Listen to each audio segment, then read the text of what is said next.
Weather update. We'll take a look at something in no time. It's a bit of a musical interlude that we had earlier, and I hope you enjoyed that. It led up to my news update at the bottom of the hour. And I could just imagine those people who were enjoying the music, and then there comes Ayanda to read the headlines. Aye!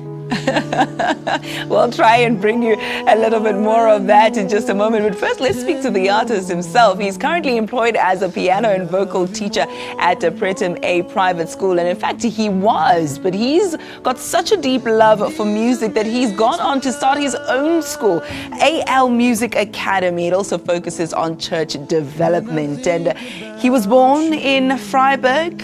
Adrian Losper is our first guest this morning when it comes to music as well. The composer, producer, and band leader joins us now to tell us more about his album titled God's Miracle. It is available on iTunes. God's Miracle itself is available on iTunes or the CD. No, I'm joking. I'm just being funny.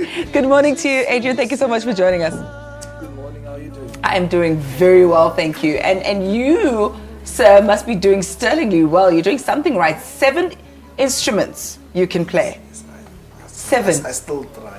Okay, they are piano, obviously, Piano, guitar, bass, guitar, drums, percussion, vocal, conducting, and then it's basically my saxophone. Oh my goodness. Bought my own That's saxophone last crazy, man. week. Let other children also learn how to play. No, I'm kidding. It's absolutely remarkable. Where and when did your passion for music start? It basically started when I was 5 years old. I basically started playing in church. You know, we all start at church. Mm-hmm. Some people forget where they start, but that's where we basically start.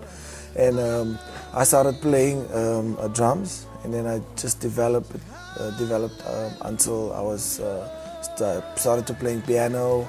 Then I did bass, and yeah, it just grew. And then I did conducting at a time and stuff. Yeah. Mm. So some people forget that they started in church. What reminds you of and what made you choose gospel as a genre of music? I think the first song I sang was It Just Makes Me Love Him More. So when I think about God's goodness, then I realize that He is the beginning and the end. You know, if you go into Genesis, then it says about where we all started. You know, and that's basically what that song reminds us of. That it just makes me love Him more when I think about His goodness. And that's why I'm saying some people forget where they start. But I just brought them back with that song to say, know where we start. Mm. I can just imagine some Christians who are in other genres saying, this guy is selling us out. But let's speak a little bit about the gospel market now. Yes. I mean, some would say that it's much easier because you already have a bit of a following in church and it can spread via word of mouth. So you're already certain of, say, at least 250 to however many people are in your church are going to buy that CD if the pastor says buy. But how easy or difficult is it actually to sell gospel as an artist? I think basically the main thing for me was how I sell my music, and I think it's the way we write. The music that I write now, it's not just for Christian people, it's for people that are unbelievers also. And it's about the message. I mean, the first song was It Just Makes Me Love Him More. The other song I wrote was God's Miracle, that God has made you, that I'm a miracle made by the hand of God. Creator of the universe made me who I am. And there's another song I wrote that says, God has made you on purpose, for a purpose. So it's not just about the Christianity, it's about believing in the message, you know. Because anyone can listen to that song. And a small like baby. Winans as well. Yes, He's also got that crossover appeal. Okay. Yes. So when you listen to the message, and that's what basically comes out. So when you listen to the message, it says that even if, imagine a small child comes to you and say, Mommy, God has made me for a reason. Oh, God has a plan for your life. Did you ever stop and think about why you were born? God has made you on purpose. Then I must sing along as well. Purpose. You see, everything. Just do the moves. And then I must go to iTunes and get the song. You know. I see where you're going with this very good marketer right there. Yes. Okay, but who has been the biggest influence in your life, not only musically but also personally? I think one of the biggest heroes in my life is my mom.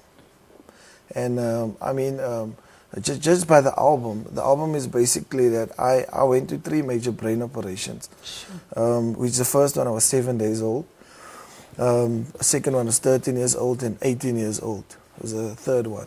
Basically, I had they put in a VP shunt, which drained. You know, a lot of kids that are in Red Cross Hospital is basically kids that are disabled and stuff. So my mom was through all of it. She was always the person that was the pillow. She and my dad, my late dad. So through that, the inspiration was always my music kept me going. So through that I could play drums, and you know what when people tell you you're nothing, you will never make it. The music inspired me, and then my mom is always there, you know. Wherever I sang, I did Superstar, SA's Got Talent, whatever, she would get transport and just go there. So she's my number one fan, you know. But through the grace of God, you know, I met a beautiful wife. Oh yes. Oh yes. Jesus. He who finds a wife finds a good thing. Yeah. All right, let's leave it there before we start church up in here. I'm hoping we'll hear a little bit more of your music. But if you, for whatever reason, are heading out, maybe you are going to church, you'll want to catch up with Adrian on iTunes. His album is titled God's Miracle. Adrian Losper, it's been an absolute pleasure. Thank you so much for joining us. Thank you. All right, quick ad break. Morning Live continues after this. Stay with us. It just makes me love you more when I think about your good.